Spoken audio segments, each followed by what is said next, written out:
Alô, meus amigos do canal Wellington Campos FC. Tudo bem com você? Pois é, dia de boas notícias no Vasco, né? Aprovado o potencial construtivo de São Januário. Esse repórter aqui, desde o início, acompanhando todo esse processo e fico muito feliz, não por mim, mas pelas pessoas que trabalharam, como o Sérgio Dias, né, que é o projetista, como os ex-presidentes que passaram e brigaram para ter um novo São Januário, como o Pedrinho, que está agora na linha de frente, como também os vereadores, prefeito Eduardo Paes. Então, essa gente merece ser citada e todos estão comemorando. É um dia histórico, é um dia importante para o Vasco da Gama. Vamos, então, trazer daqui a pouquinho o Pedrinho, da entrevista coletiva dele, na saída da Câmara dos Vereadores, onde a unanimidade foi aprovado o potencial construtivo de São Januário. E agora, como que vai ser? Nós vamos trazer essas informações. Antes, aquele pedido tradicional, se inscreva no nosso canal Wellington Campos FC, não paga nada, 0800. Mas para que você pede para inscrever? É para aumentar o número de inscritos, né? Isso aí você me ajuda. O YouTube entende que o nosso trabalho é legal e o joinha é importantíssimo. Toda vez que você entrar no canal, no vídeo, já vai no joinha que você já está ajudando a gente. E passe esse link para que outras pessoas também possam participar, possam se inscrever, possam conhecer o nosso trabalho a fim de ajudar o Vascão da Gama. Tá certo? Roda a vinheta!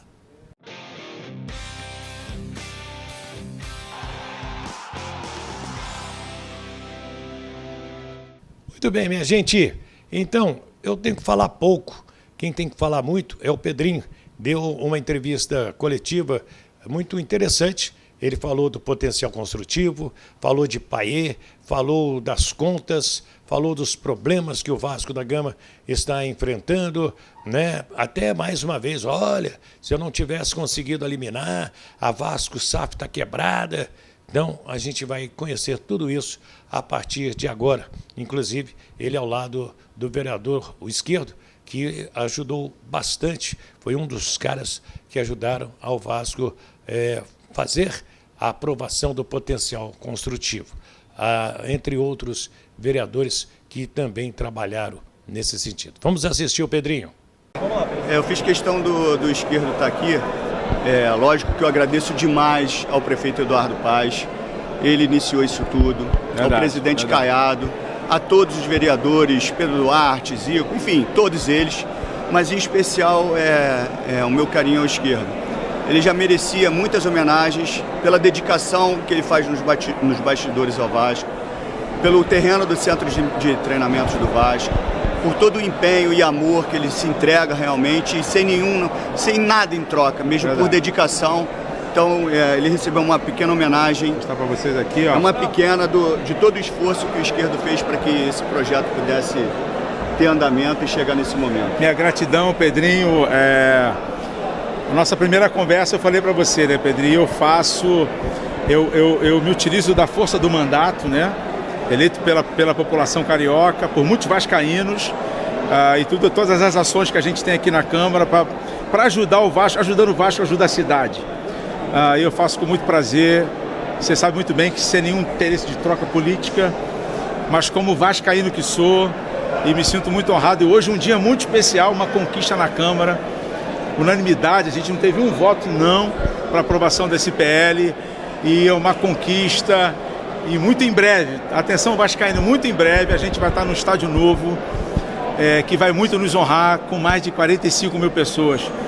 E quero aqui também destacar a dedicação do Pedrinho, esse presidente que ama o clube, também de forma incondicional. A gente vê isso nas audiências públicas, na fala do Pedrinho, sua emoção, seu carinho, seu amor pelo clube. Ele quer fazer pelo clube, dar a vida pelo clube. E essa conquista muito também se dá pela iniciativa do Pedrinho, da sua diretoria, com o apoio da Câmara Municipal, com o prefeito Eduardo Paes. Então, uma vitória para todos nós, muito mais para todo torcedor vascaíno, Pedrinho, mas é uma vitória para a cidade do Rio de Janeiro e para o Brasil. Tamo juntos. Obrigado aí, Vascão. Valeu, obrigado. Então, Pedrinho, você lá atrás, aqui mesmo, na verdade, disse que queria que fosse antes do seu aniversário, né? O projeto foi aprovado, agora tem a sanção do prefeito Eduardo Paes e, ao que tudo indica, vai acontecer. Queria que então você falasse da sua luta e também cronologicamente. A gente sabe que tem um campeonato pela frente ainda, competições. E a obra? Começa quando? Como é que está a questão da venda do potencial construtivo? Como é que você pode falar aí os próximos passos dessa reforma tão sonhada de São Januário? Primeiro, assim, é um dia realmente histórico para todos nós e eu sempre faço uma lembrança aos 10 mil torcedores que lá atrás construíram o estádio de São Januário sem nenhum tipo de conexão de internet.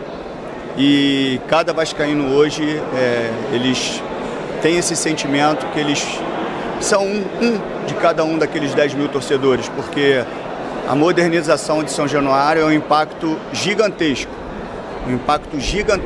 para o clube, para as receitas do clube, para a economia da Barreira do Vasco e para as outras comunidades próximas, para a cidade do Rio de Janeiro, e o torcedor do Vasco merecia por todos os aspectos.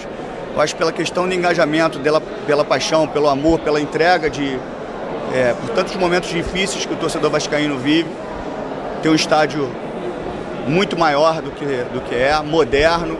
Então, assim, a sensação realmente é de uma vitória. Eu estou separando, obviamente, o momento que a gente vive dentro do campo, desse momento aqui muito especial, que a possibilidade, como você perguntou, é que inicie as obras em dezembro, é isso que a gente deseja, pós-Campeonato Brasileiro.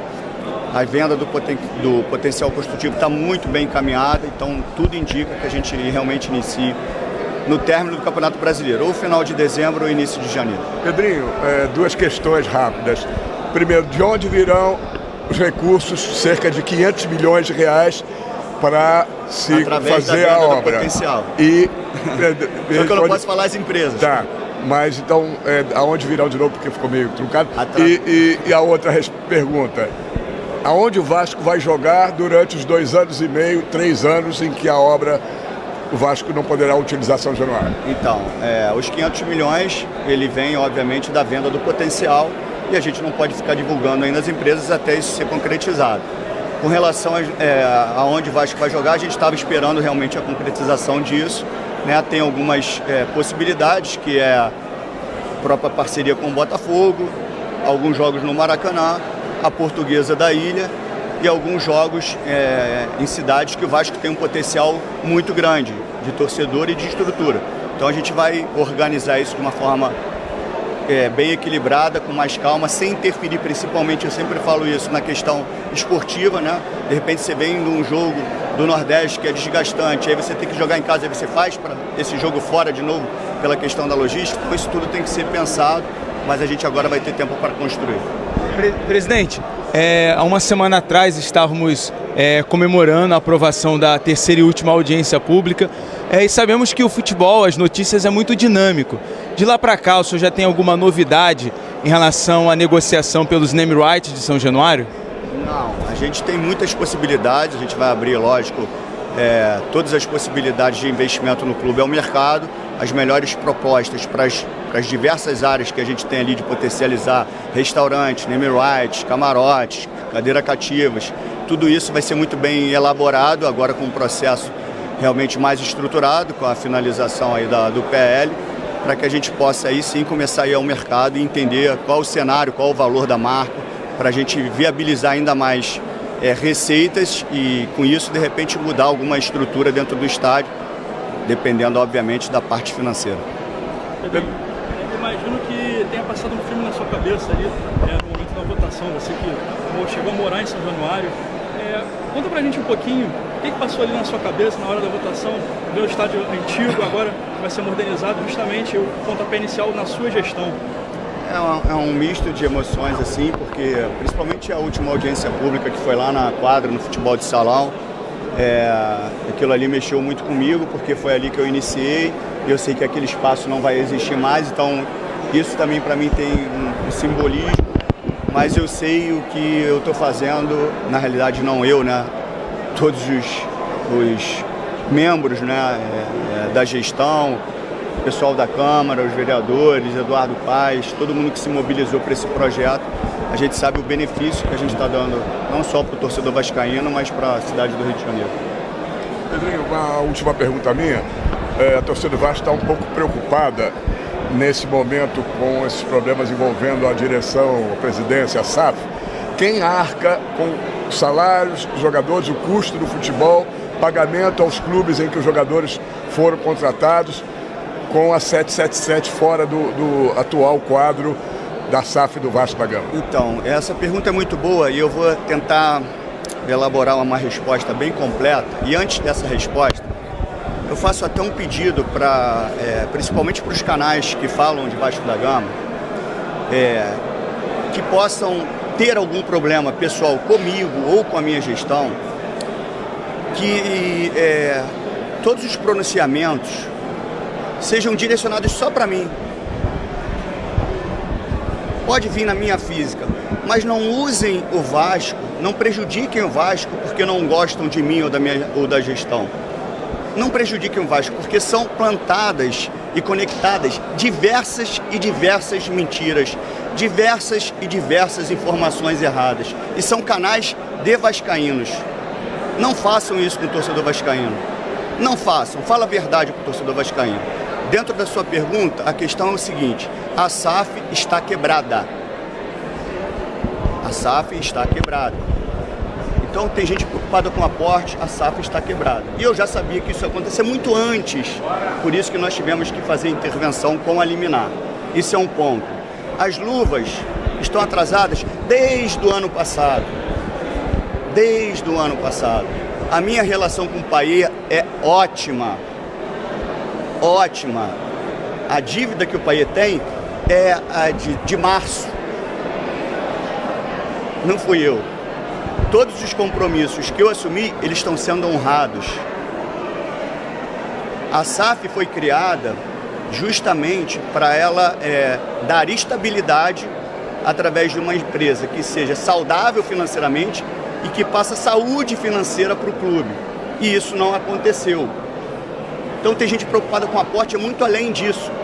Só que, como o movimento foi muito identificado de uma forma muito antecipada, a gente já está estruturando, já há muito tempo, uma operação financeira para honrar todos os compromissos e dar estabilidade. E é isso que eu estou fazendo.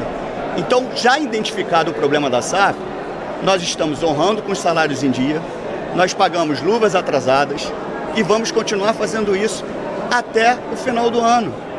Então, o que eu estou levando para o clube é estabilidade financeira e de gestão.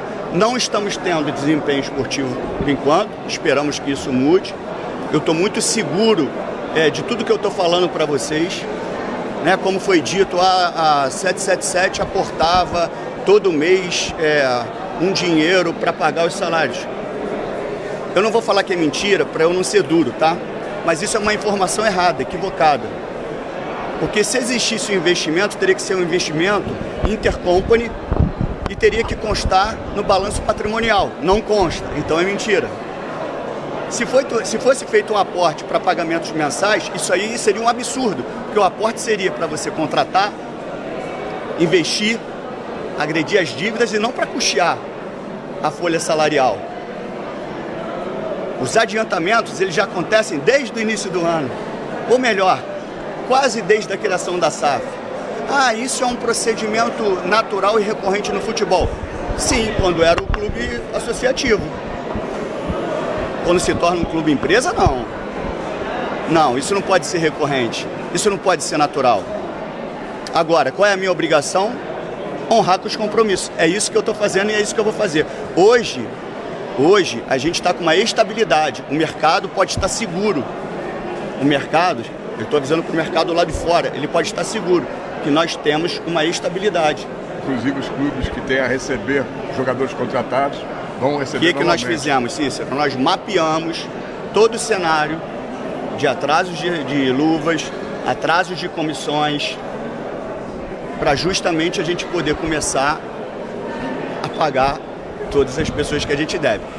Um ponto é que, assim, não se preocupem com o Pedrinho, não se preocupem com a 777, se preocupem com o Vasco. Porque na hora de dar uma informação mentirosa, eles citam o Pedrinho. Na hora de dar uma informação verdadeira, ninguém fala nada. E aqui a gente não está competindo entre sócios, a gente quer o melhor para o Vasco.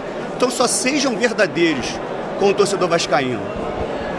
Podem falar o que quiser de mim, mas não usem o Vasco para falarem mal de mim, porque vocês estão prejudicando o Vasco com mentiras. É só isso que eu peço. Sejam justos com o torcedor vascaíno. Presidente, aproveitando então sobre isso, tratando um pouco do futebol, você mencionou agora em relação ao Payet. O Payet de fato tinha luvas a receber, comissionamento inclusive com os empresários. Eu gostaria de saber como é que está essa questão em relação ao Payet, se está tudo certo, se ele vai ficar no Vasco, vai ter uma reunião, algo do tipo.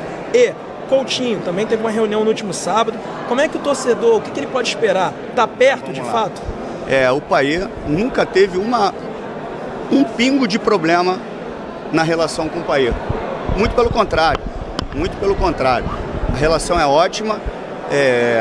A gente identificou a questão das dívidas, é isso que a gente está elaborando, né? A gente mapeou todas as dívidas, não só com o Payet, mas com outros jogadores e com empresários, para aí sim a gente começar a sanear. Algumas eu consegui já pagar, luvas atrasadas, tá? Não é pagar em dia não, que a gente está honrando. Ah, Pedrinho, mas teve um pagamento do PJ, dos atletas que não foi pago, não foi culpa minha. Que isso fique claro.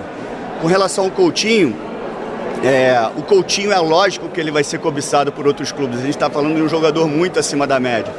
Mas um ponto muito positivo é que o Coutinho quer jogar no Vasco. O desejo do Coutinho é jogar no Vasco. É a primeira opção dele, a segunda, a terceira. E nós, vascaínos, queremos muito o Coutinho no Vasco. Eu particularmente tenho um carinho muito especial pelo Coutinho e por toda a família dele. Já fizemos a proposta para o Coutinho.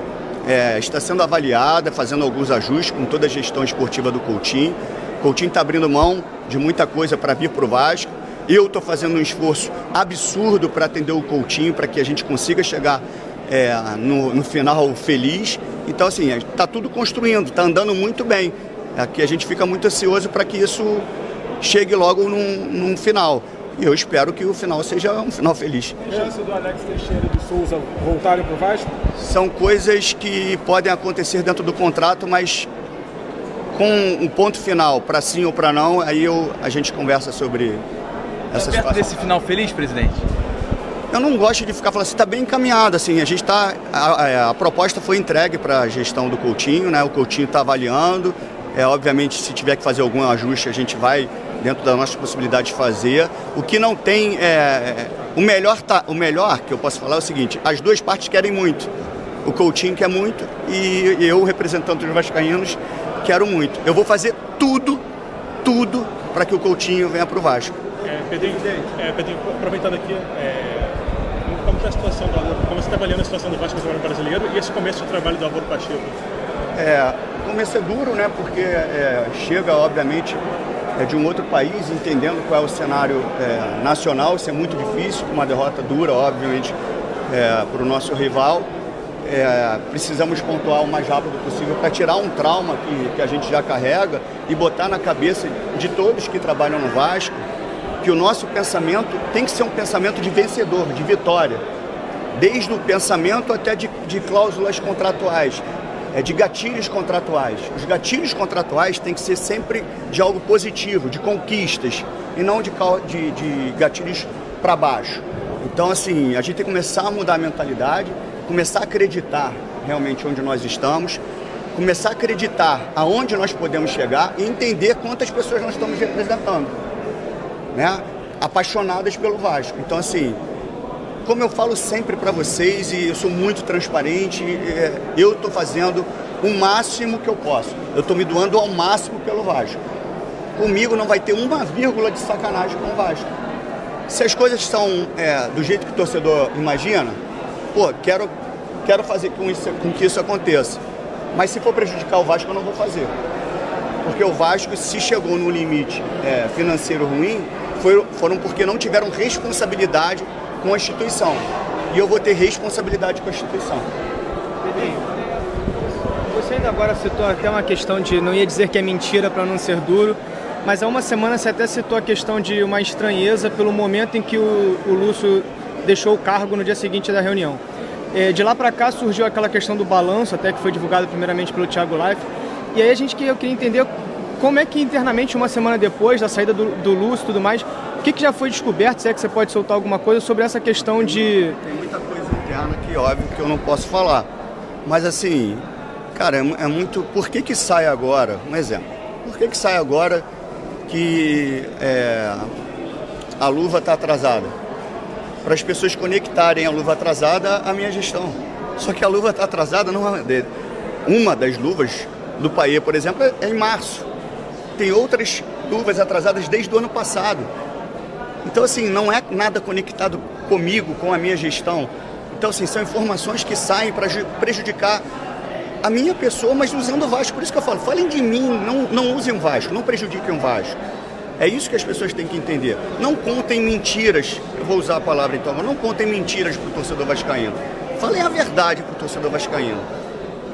Vocês têm que ter responsabilidade das informações que vocês que eu digo no modo geral, tem que ter a responsabilidade de passar a informação correta. Se não tem a informação correta, não trabalhem com achismo. Se o achismo é para prejudicar, prejudique a mim. Falem que eu não sou capaz, falem tudo que vocês quiserem, mas não falem isso conectado ao Vasco, que está prejudicando o Vasco. Estão passando informações que não são verdadeiras. Só isso. Então, assim, na minha gestão, com todas as dificuldades que nós temos, nós estamos passando estabilidade internamente e para fora, para o mercado. No tanto que eu falei que ontem já foi pago algumas luvas. A torcida do Vasco pode acompanhar até o final da temporada? E tem uma eu não entendi, desculpa. Pode? A torcida pode contar com o Paê até o final da temporada? Por mim, sim. Só não vai, se o Paê só não fica se ele pedir para sair. E tem muita coisa na internet dizendo que o Coutinho teria exigido o Teixeira e o Souza. Procede isso? Isso vai ser divulgado depois do fechamento ou não do contrato. Tá? Pedrinho, estamos no mercado buscando. A gente precisa entender, é uma área que ela tomou um campo que foi para um lado esportivo e eu entendo que ali é um cargo financeiro e econômico, né? Eu não acho que é um cargo para se direcionar para a questão esportiva. Então a gente está olhando o cenário, os nomes maiores, de grande potencial, obviamente, tem uma vida que é difícil você tirar eles dessa situação. A gente deve botar alguém de forma temporária para agilizar e entender o que é o cenário, para quando tiver um nome de potencial, a gente, obviamente, botar para ocupar o cargo. Gente, obrigado. Gostaria só que você fizesse um balanço dos seus 5 primeiros meses na gestão do Vasco, as dificuldades que você encontrou agora nessa transição e a sua relação com o ídolo Edmundo, que te apoiou na campanha e agora também na gestão. Qual a influência dele? Com relação ao balanço, a gente chegou no começo do ano entendendo qual era o cenário do administrativo, né, do clube associativo, para a gente poder construir o que estava, obviamente, dentro do meu comando e da minha gestão, que seria, obviamente, a construção do estádio, seriam os esportes olímpicos, amadores, paralímpicos, e se vocês perceberem, muita coisa está andando. Só que, obviamente, só divulgo quando o basquete de base tem uma pausa, porque eu sou avisado 2 dias antes de um custo que, obviamente, a gente não teria naquele momento. Mas a gente volta com futsal, com vôlei, enfim, paralímpico, que não precisa mais tirar recursos do seu próprio bolso, da Livre, e a gente consegue um investidor para atuar no paralímpico. Então, esse é o cenário do associativo. Obviamente, paralelo a isso, a gente já tinha mapeado toda a situação que poderia acontecer com o Vasco SAF, e eu entendi que era um movimento duro para ser feito, mas era um movimento necessário. Qualquer presidente que estivesse sentado na cadeira e com a caneta na mão deveria fazer o que eu fiz em amor ao Vasco, pelo que poderia acontecer com o Vasco SAF. Com relação ao bloqueio das ações, com relação ao caos financeiro, não tinha como proteger, tanto que existiu isso. Com relação ao Edmundo é um grande amigo, é um mentor do projeto, não tem problema nenhum com ele tem o seu canal, fala sobre Vasco. Então, assim, a minha relação com o Edmundo sempre foi boa, sempre vai ser boa, e cada um dá a opinião que lhe convém. Eu não sou obrigado a fazer com que o Edmundo fale o que eu penso. Obviamente, eu não passo nenhuma informação para ele. Então, assim, É um cara que eu tenho muito carinho e vou ter o carinho para sempre. Bem, como vocês sabem aqui no meu canal, não sou eu que tenho que dar opinião, é você que é vascaíno, você que é amante do futebol. Deixa aqui embaixo o seu comentário, o seu nome, o nome da sua cidade, para receber o nosso abraço. Só deixar um recadinho aí para algumas pessoas que estão fazendo vídeo dizendo que eu sou contra o Vasco. Não. Eu sou mais a favor do Vasco do que você que está dizendo que eu sou contra. Não se esqueça que 79,44% das pessoas que votaram pela SAF, né, estão buscando um Vasco muito melhor. E você? Você não. Mas vida que segue. Papai do céu, que te proteja, te dê muita saúde, muita paz. E viva o Vasco, tudo pelo Vasco. Não do Vasco, é pelo Clube de Regatas Vasco da Gama. Se inscreva no nosso canal Wellington Campos FC, não paga rigorosamente nada, dá aquele joinha para fortalecer o nosso trabalho, é 0800, aqui a gente não quer nada de ninguém, aqui a gente não é situação, não é oposição, aqui é o Clube de Regatas Vasco da Gama, buscando a sua identidade, né? Seu momento de glória novamente. Fiquem com Deus, do Rio de Janeiro, Wellington Campos.